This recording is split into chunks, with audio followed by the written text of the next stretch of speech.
दोस्तों, आपने प्यार मोहब्बत के किस्से बहुत से सुने होंगे। आज के ज़माने में आने वाले युगों में न जाने कैसे लोगों के सामने प्यार मोहब्बत के घटनाएं आ रही हैं, जिसे सुनकर लोग हैरान भी हो जा रहे हैं। लेकिन आपको मैं आज ऐसी घटना सुनाने जा रहा हूं, जिसे सुनने के बाद आप खुद सोचने पर मजबूर हो जाएंगे कि आखिर गलती इस घटना में आज किसकी थी और किसकी सज़ा सही मिली। आज की घटना में क्या था, आज की घटना की सच्चाई की पूरी तह तक एक एक बात जानने के लिए इस वीडियो को आप लास्ट तक जरूर देखिएगा। नमस्कार दोस्तों, मैं प्रदीप कुमार आपको इस टेढ़ी बात चैनल पे मैं स्वागत करता हूं। दोस्तों आज की यह जो सच्ची घटना है, यह घटना सुनाने से पहले मैं आपसे एक छोटा सा रिक्वेस्ट करना चाहता हूं, क्योंकि आप अगर इस चैनल पर नए हो, पहली बार हो, तो एक बार जाकर अपने इन्हीं प्यारे हाथों से आप इस चैनल को सब्सक्राइब जरूर कर लें, ताकि आपकी वजह से इंपॉर्टेंट आती है जो वीडियो काफ़ी लोगों तक पहुँचाया जा सके। दोस्तों, आज की यह जो घटना है, यह घटना ठीक उत्तर प्रदेश और उसी का जाना माना ज़िला पड़ता है और सीतापुर, उसी में ही एक महमूदाबाद कस्बा लगता है और उसी कस्बे से जुड़ा हुआ एक गांव पड़ता है बेटी मान शाह। उसी गांव के रहने वाले अब राम कुमार होते हैं, जिनकी उम्र लगभग 42 साल के आसपास होती है। उनकी पत्नी अपनी होती है रानी, जिसके काल्पनिक नाम होता है। लेकिन राम कुमार के टोटल 3 बच्चे होते हैं, जिसमें 2 बेटे और 1 बेटियां होती है। अब बड़ा बेटा मुकेश होता है और छोटा बेटा सुरेश होता है, और सबसे छोटी जो बेटी होती है अब सावित्री, जिसकी उम्र लगभग 19 साल के आसपास होता है। सावित्री जो होती है, अपने पास एक स्कूल होता है, उसी स्कूल में जाकर अब तौर तरीके से पढ़ाई करती है। लेकिन समय के हिसाब से जब पढ़ाई में मन नहीं लगता तो अपने पिता के साथ खुद अपने घर गृहस्थी में उलझ जाती है। लेकिन तभी मैं बात कर रहा हूँ उस समय की, जिस समय इधर खुद राम कुमार अपने परिवार का खर्चा बर्चा चलाने के लिए सिर्फ खेती पर निर्भर रहते हैं। उनके परिवार का खेती की वजह से खर्चा पर तो चल पाता, लेकिन उनके घर में एक दिन ऐसी मुसीबत आ जाता है कि जिसकी वजह से राम कुमार का जो परिवार होता है पूरी तरह से अब तबाह हो जाता है। मैं बात कर रहा हूँ, ठीक है, 19 फरवरी का ही। अब जैसे ही वही 4:45 बजे के आसपास का टाइम होता है, तो उसी वक्त अब राम कुमार के घर एक महिला आती है रेखा नाम की, और उसी वक्त उनसे कहने लग जाती है कि आखिर इस समय सावित्री है कहाँ। और राम कुमार जैसे आप बात सुनते कहने लग जाते हैं, तो क्या बात है रेखा, बतला सकती हो? तो रेखा कह देती है कि आज हमें मार्केट जाना है, कुछ अर्जेंट काम है, और उसी काम के सिलसिले में हम जो होता है आपकी बेटी सावित्री को अपने साथ है अब ले जाना चाहते हैं। अब राम कुमार जब यहाँ बात सुनते उसी समय कहने लग जाते कि ठीक है, चंद मिनट रुको, अभी यहाँ पर सावित्री आती होगी। लेकिन वहाँ रेखा चंद मिनट ही रुकती है, और तभी सावित्री आकर खड़ी हो जाती है। और सावित्री से उसी समय जो होता है 3-4 बात उधर रेखा कहती है, और इधर राम कुमार भी सुनने के बाद अपनी बेटी को ठीक रेखा के साथ जाने के लिए इजाज़त दे देते हैं। और उसी वक्त रेखा जो होती सावित्री को अपने साथ लेती है, और लेने के बाद सीधा का सीधा सिरौली के बाज़ार पहुंच जाती है। लेकिन इधर जो होता है 2 घंटे का जब वक्त बीतता है, तो राम कुमार जो होते अपने घर के सारे काम को निपटा लेते हैं। और जैसे ही चारपाई पर बैठते उसी समय उनको ध्यान आता कि अभी तक हमारी बच्ची इधर सावित्री रेखा के साथ वापस लौट के क्यों नहीं आई। यह बात भी सोचने लग जाते हैं कि आखिर हो सकता है बाज़ार में कुछ अर्जेंट हो गया, जिसकी वजह से अब राम कुमार जो होते अपने घर के और काम निपटाना शुरू कर देते हैं। लेकिन इधर 2 घंटे का वक्त और निकल जाता है, रात का 9 बज जाता है, और इधर राम कुमार काफ़ी ज़्यादा सोच में पड़ जाते हैं कि बस करो, हमारी बेटी अब जो होता है कहीं रेखा के घर रुक तो ना गई होगी। यही सब सोच साच कर उसी वक्त राम कुमार सीधा का सीधा अब रेखा के घर पहुँचते, क्योंकि रेखा का जो घर होता है ठीक गांव के बाहर ही होता है। अब वहाँ राम कुमार जब पहुँचते हैं, पहुँचने के बाद देखते हैं कि रेखा जो होती है अपने बच्चों के साथ अपने कामों में अब व्यस्त होती है। तो इधर राम कुमार कहने लग जाते हैं कि आखिर जो होती है अभी तक बच्ची हमारी घर वापस क्यों नहीं आई। और रेखा यह बात सुनती वह भी चौक से जाती करने लग जाती है, करे वाह, रास्ते में तुमसे यह बात बोल देती है कि हमें कुछ अर्जेंट काम आन पड़ा है, हम घर वापस जा रहे हैं, और वह तो घर वापस चली जाती है, अभी तक घर नहीं पहुंची है। और राम कुमार जैसे यह बात सुनते उनके पैरों नीचे दोस्तों ज़मीन खिसक जाती है। वह ना कुछ सोच पाते हैं ना कुछ समझ पाते हैं कि हमारी बच्ची के साथ बस करो अनहोनी हो चुकी है। आखिर बच्ची जब घर नहीं पहुंची तो इतने टाइम हो गया, अभी तक घर क्यों नहीं लौटी। अब उसी वक्त अपने घर पहुंचते तब तक देखते हैं कि रात का 10 बजे के आसपास का टाइम होता है। तो सभी लोग काफ़ी गांव के नाते कड़ी नींद में सो चुके होते हैं। अब इधर राम कुमार जो होते हैं अपने बेटे, अब इधर सीधा का सीधा मुकेश और सुरेश को सारी जानकारी दे देते हैं। लेकिन पूरी रात बीतने को होता है, राम कुमार की आंख में नींद नहीं आती। उनकी बेटी जो होती है अपने घर की गहलीज के अंदर घुसती नहीं।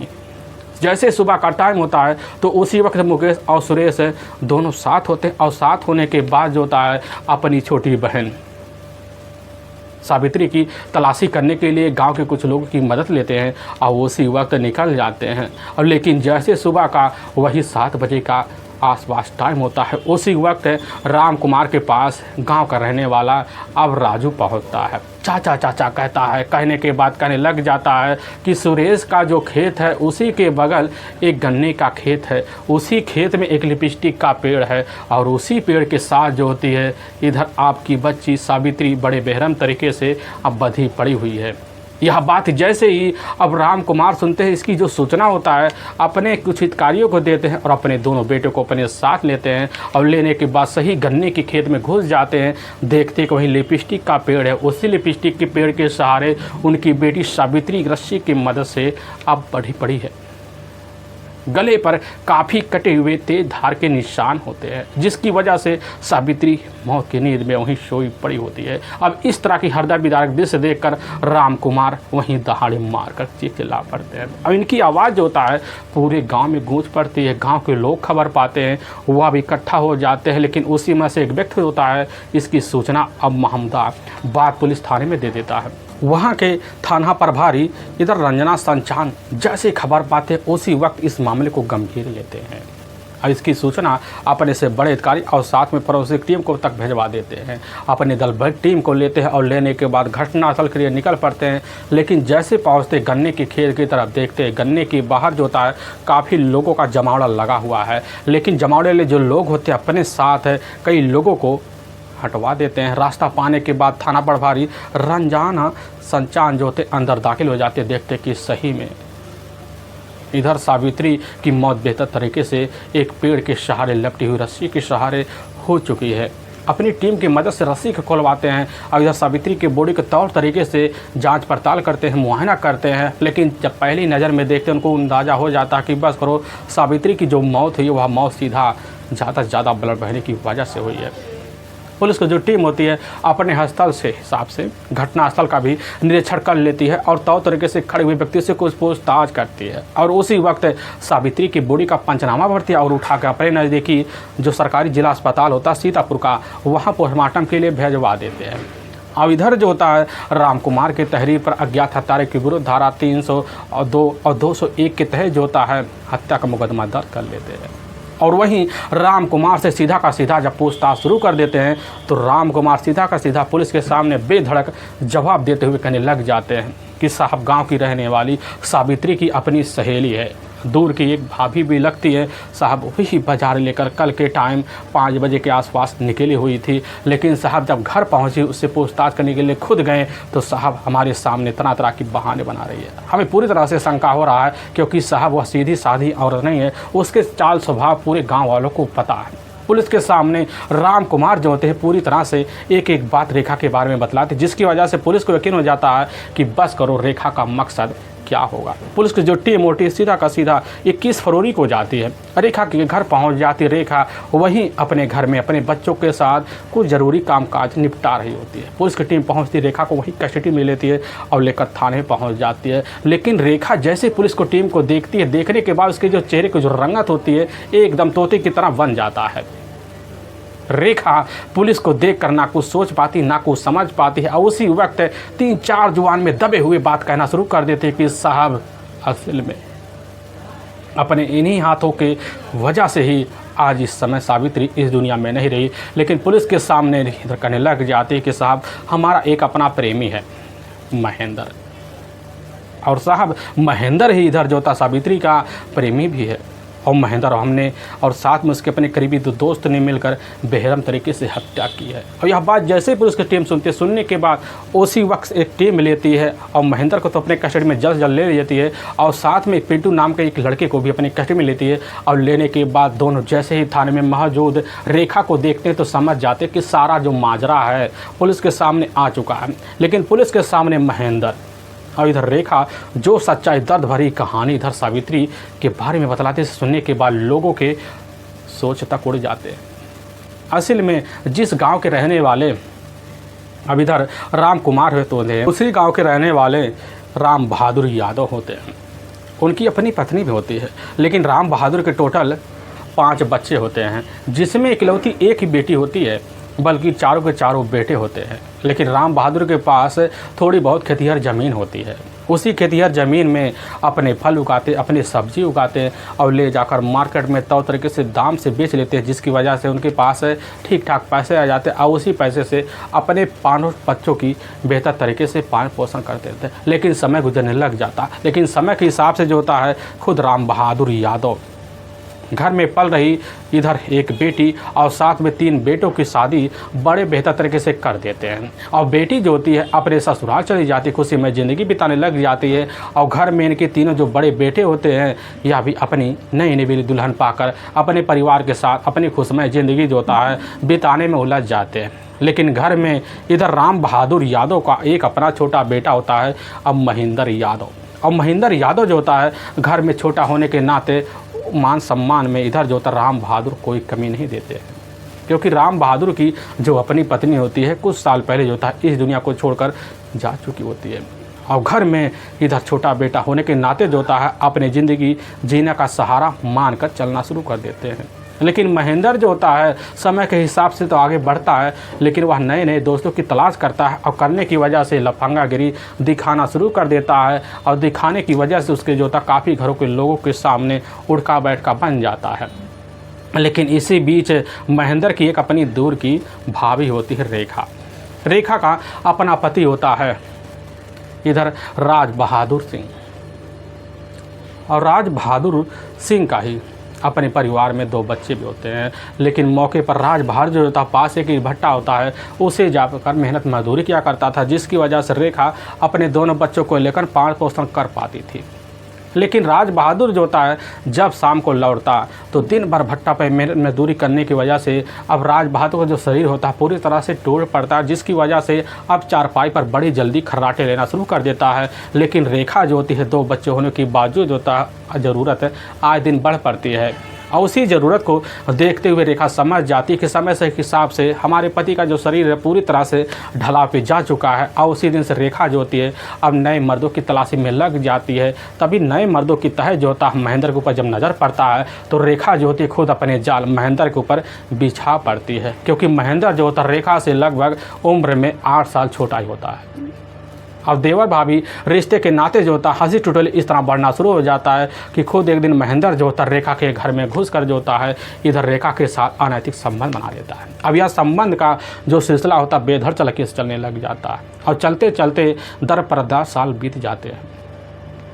और जब बीत जाते हैं, बीतने के बाद एक दिन जो होता महेंद्र शाम के टाइम अपने दोस्त को लेकर अपने बाहर एक चौखट होता है वहीं पर बैठकर कुछ जो होता है गपशप वाली बात कर रहा है।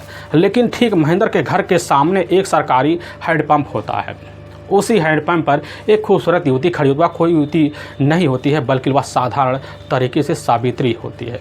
उसके जो अपने पिता होते हैं अब इधर राम कुमार जो होते हैं उनकी अपनी पत्नी तो होती है, लेकिन उनके साथ एक ऐसा घटना हो जाता है ठीक 14 साल पहले उनकी जो अपनी पत्नी होती है ना जाने कहाँ चली जाती है कि दोबारा वापस नहीं लौट के आती, जिसकी वजह से वह अपनी एक इकलौती बच्ची के साथ जीने के लिए मजबूर हो जाते हैं। और इधर समय के हिसाब से जो होती है खुद सावित्री पढ़ाई धराई छोड़कर अपने घर गृहस्थी में उलझ जाती है। उलझने की वजह से अपने पारिवारिक मजबूरी को समझती है। लेकिन हाँ, सावित्री को अपने घर में पारिवारिक जिम्मेदारी की वजह से काफ़ी मान सम्मान भी मिला करता था। लेकिन सावित्री भी देखने में काफ़ी खूबसूरत होती है। लेकिन इधर जो होता है सावित्री जैसी हैंडपंप पर पानी भरने के लिए खड़ी होती है तो उसी वक्त मुकेश की जो नज़र होता है सावित्री के ऊपर एकाएक जाके पड़ता है। क्योंकि सावित्री को मुकेश जो होता है अपने गली में आते जाते हुए पहली बार नहीं देखता है, बल्कि हर रोज़ देखता है। लेकिन उस दिन जो नज़ारा देखता है, देखने के बाद उसके मन में जो था सावित्री की खूबसूरती और उसके हाव भाव देखकर घर कर जाते हैं। और उसी दिन से जो होता है मुकेश और बगल में बैठा हुआ जो महेंद्र होता है, महेंद्र और इधर सावित्री को अपने दिल में बसा लेता है। और उसी दिन से कसमें तक खा लेता है कि अगर सावित्री को पाने के लिए हमें किसी भी हद तक गुजरना पड़े तो इसके लिए हम कोई रास्ता छोड़ेंगे नहीं। और उसी दिन से जो होता है इधर खुद महेंद्र जो होता है सावित्री के घर के इर्द गिर्द चक्कर लगाना शुरू कर देता है और बात करने की भरपूर कोशिश करता है। लेकिन इसी बीच सावित्री की जो नज़र होती है अब महेंद्र के ऊपर पड़ी जाती, पढ़ने की वजह से महेंद्र भी की नीयत को देखकर सावित्री पहचान लेती है। लेकिन उम्र की ढलाव और पड़ाव जो होते हैं बड़े ही बेहतरीन होते हैं। यही सब के कारण सावित्री जो होती है महेंद्र के मन को बड़ी जल्दी भाप की वजह से वह भी मंडराने के लिए थोड़ी बहुत कोशिश करने की लगने की प्रयास करने की हद पार करना शुरू कर देती है। और तभी एक दिन जो होता है अपने ही कस्बे में एक जाना माना मेला होता है, यानी कि अहमदाबाद में ही। और उसी मेले को मौके पर एंजॉय करने के लिए इधर महेंद्र भी पहुंच जाता है और दूसरी तरफ जो होता है सावित्री भी पहुंच जाती है। और सावित्री जो होती है एक दुकान पे खड़ी होती है चूड़िहार के, और उसी पर मौके पर कुछ चूड़ियाँ बिछ रही होती है। और लेकिन महेंद्र जैसे ही वहाँ गुजरता है तो उसकी नज़र जाकर सावित्री पर पड़ जाता है। सावित्री को जब देखने के बाद उसी समय करीब जाता है, लेकिन उसी समय सावित्री से कई तरह की बातें करता है, मीठी मीठी बहकावे वाले, तरह तरह के लुभावने वाले, जिसकी वजह से इधर सावित्री भी समझ जाती है। लेकिन वही सावित्री की इतनी खूबसूरती का तारीफ़ कर देता है जिसकी वजह से इधर महेंद्र समझ जाता कि सावित्री पूरी तरह से हमारे बहकावे में आ रही है। और इधर महेंद्र जो होता है काफ़ी सारे गिफ्ट के तौर पर वहीं जो होता है सावित्री को कई सारे सामान भी दे देता है। लेकिन उसी वक्त सावित्री की एक अपनी सहेली होती है आ धमकती है, और सहेली जो होती है महेंद्र और इधर सावित्री के रिश्ते को इतनी अहमियत दे देती है बेजोड़ तरीके से, जिसकी वजह से इधर सावित्री जो होती है महेंद्र को अपने दिल को रास्ता दिखाने के लिए तैयार हो जाती है। और महेंद्र भी समझ जाता है। महेंद्र सावित्री और उसके सहेली को अपने साथ लेने के बाद वहाँ जो होता है एक मिठाई की दुकान पे जाते हैं, और जाने के बाद वहाँ ऐसे सेवन पानी करने की वजह से सावित्री और महेंद्र एक दूसरे के दिलों में समा जाते हैं। और उसी दिन से महेंद्र और साथ में सावित्री का प्रेम प्रसंग चालू हो जाता है। और प्रेम प्रसंग का जो सिलसिला होता है बेधड़क चलने लग जाता है। बाहर घूमना फिरना, भागों में एक साथ मिलना जुलना इस तरह बढ़ जाते हैं कि इनकी चर्चे जो होते हैं धीरे धीरे पूरे मोहल्ले में गूंज जाते हैं कि आखिर जो होता सावित्री और महेंद्र के बीच गांव में कैसी खिचड़ी पक रही है। लेकिन इसकी खबर जो होता है जाकर सावित्री के जो अपने पिता होते हैं राजकुमार को लग जाता है। लेकिन एक बार जब सुनते हैं पूरी तरह से सन्न रह जाते हैं। वह समझते हैं कि हमारी जो बेटी है पूरी तरह से समझदार है, पढ़ी लिखी भी है, अगर उसके साथ हम कुछ ऐसा बर्ताव करते हैं तो इससे हमारी भलाई नहीं है बल्कि हमारी बच्ची खुद अलग रास्ते पर चल पड़ेगी। अपने आप को काफ़ी तसल्ली देते हैं। और तसल्ली देने के बाद होता है इधर जैसे शाम का टाइम होता उसी वक्त इधर सावित्री अपने घर में मौके पर जैसे ही खाना बना के निकलती है तो उसी समय अब राजकुमार सामने आ जाते, अपनी बच्ची के सामने खड़े हो जाते। बड़े ही मुस्कुराहट शब्दों में इधर राजकुमार सावित्री से पूछताछ जब शुरू कर देते हैं तो और तरीके से महेंद्र के बारे में एक बात कह जाते हैं कि महेंद्र जो होता है अपनी बिरादरी से काफ़ी ऊपर है और उसका तुम्हारा जो रिश्ता है वह कभी हो ही नहीं सकता। अब इसीलिए बदनामी तो होना स्वाभाविक है, तो समझ लो ज़िंदगी खिलवाड़ पर बन चुकी है। काफ़ी तरह तरह की बातें जो होता है राजकुमार सावित्री के सामने कर देते हैं। लेकिन सावित्री जब राजकुमार की बात सुनती है, सुनने के बाद जो होता है उसके कलेजे हिलस आ जाते हैं कि हमने कितनी बड़ी गलती कर दी। यही सब सोच साझ कर उसी वक्त सावित्री पूरी रात भर पछताती है। लेकिन जब सुबह का टाइम होता है, सुबह के टाइम उसी वक्त कसमें भी खा लेती है कि आज के बाद महेंद्र से हमारा मिलना जुलना अब बंद है। लेकिन जब भी महेंद्र जो होता अब सावित्री के गले में आता, तुरंत सावित्री की जब नज़र पड़ती, सावित्री जो होती है घर में ढुक जाती। और महेंद्र भी नहीं समझ पाता कि सावित्री आजकल हमसे दूरी किस तरह की बना रही है, और जिसकी वजह से लगभग 3 दिन का वक्त बीत जाता है। इधर महेंद्र और सावित्री एक दूसरे के सामने नहीं आ पाते हैं। लेकिन महेंद्र भी ठान लेता है कि सावित्री से इस बात की जानकारी लेकर रहेंगे कि आखिर क्या बात है, क्या गलती होने पड़ी है। जैसे ही 4 दिन का वक्त बीतता है तो गली में मौके पर शाम के टाइम जो होता है इधर सावित्री आ रही थी, तभी उसी वक्त जो होता है महेंद्र जाता सावित्री से बारे में जब पूछताछ सावित्री करने लग जाती है कि हम आज के बाद तुमसे कोई मतलब तक नहीं रखना चाहते हैं। कारण भी पूछ दिया और जब पूछता है तो सावित्री बेधड़क जवाब दे बैठती है। लेकिन इधर जो होता महेंद्र काफ़ी तौर तरीके से मनाने की कोशिश करता वहाँ से चलाता है और इसकी जानकारी महेंद्र जो होता है अपनी ही दूर की भाभी रेखा को दे देता है। जब रेखा समझती है तो वह समझ जाती कि बस करो, अब तुम्हारे बीच दूरियां पनप चुकी है, क्योंकि रेखा वह महिला होती है जब कभी भी इधर महेंद्र और इधर सावित्री जो होते हैं मुलाकात करने के लिए बागों या कहीं भी जाया करते थे तो इधर रेखा जो होती है एक पहरेदार की तरह उनके आगे खड़ी हो जाती थी। हर वक्त जो होता है महेंद्र का साथ दिया करते थे। लेकिन जब महेंद्र की बात रेखा सुनती है, रेखा सुनने के बाद तरह तरह की बात करना शुरू कर देती है कि सावित्री अब तुम्हारे ऊपर पूरी तरह से ज़िंदगी ख़त्म कर दी है, वह रास्ता उसका बदल चुका है। यही सब सोच साझ कर महेंद्र उसी समय रेखा के सामने मिलकर एक खतरनाक फैसला लेता है। वह सोच बैठता है कि जिसने हमारी ज़िंदगी के साथ खिलवाड़ किया उसकी तो ज़िंदगी इस दुनिया में ना ही बचेगी। यही सब सोच साझ कर रेखा वही महेंद्र के साथ खतरनाक प्लान बना लेती है और महेंद्र जो होता है अपने एरिया में जाता है, क्योंकि उसके एरिया में उसके अपने दो करीबी दोस्त होते हैं, एक पिंटू यादव होता है और दूसरा दयानंद मिश्रा होता है। दोनों के सामने जाता है और जाने के बाद अपनी प्रेमिका सावित्री की एक एक बारे में जानकारी दे बैठता है और कुछ पैसे के लुभावन भरे ऑफर कर देता है, जिसकी वजह से दयानंद मिश्रा और पिंटू जो थे उसके प्लान में शामिल हो जाते हैं और जाकर तीनों को मिलकर रेखा के सामने एक एक प्लान की जानकारी दे देते हैं। और रेखा समझ जाती है कि आगे हमें करना क्या है। रेखा जो होती है इधर आना जाना एकाएक जो होता है राजकुमार के घर बना देती है। बनाने की वजह से अब रेखा और साथ में सावित्री के बीच एक सहेली की रिश्ता बन जाता है। बनने की वजह से मुलाकातें जब बढ़ जाता है तो रेखा समझ जाती है कि अब मौका अच्छा दिख रहा है, क्योंकि पूरी तरह से सावित्री हमारे बातों में आ चुकी है। और तभी ठीक है 19 फरवरी साल 2018 का ही अब जैसे 4:45 बजे के आसपास का टाइम होता है, उसी वक्त रेखा जो होती है जब पहुँचती है, पहुँचने के बाद कैसे ना तैसे कर जो होता है उसी वक्त सावित्री को अपनी बातों में ले लेती है। और लेने के बाद बाजार के बहाने जो होता है अब जैसे सुरेश के गन्ने के सामने पहुँचती है तो उसी वक्त बड़ी तेज़ से हाथ पकड़ के इधर सावित्री को रेखा गन्ने के खेत में खींच ले जाती है। लेकिन अंदर जो नज़ारा देखती है तो सावित्री वहीं हिल जाती है, क्योंकि उसका अपना जो प्रेमी होता है महेंद्र अपने दो दोस्त दयानंद और साथ में पिंटू यादव के साथ वहीं मुस्कुरा रहा होता है।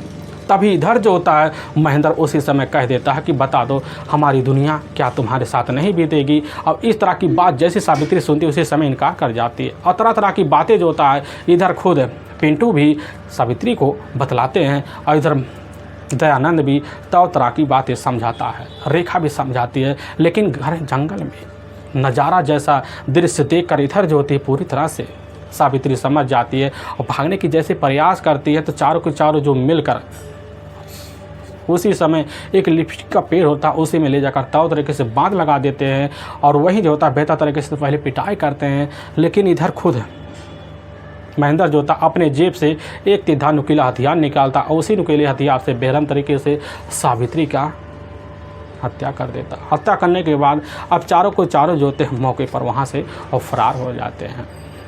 इधर महेंद्र सोच बैठता है कि अपनी ज़िंदगी जो होता है अब आगे ऐसो आराम से गुजरेगी, क्योंकि खिलवाड़ करने वाले की ज़िंदगी ऐसे ही बीतनी चाहिए।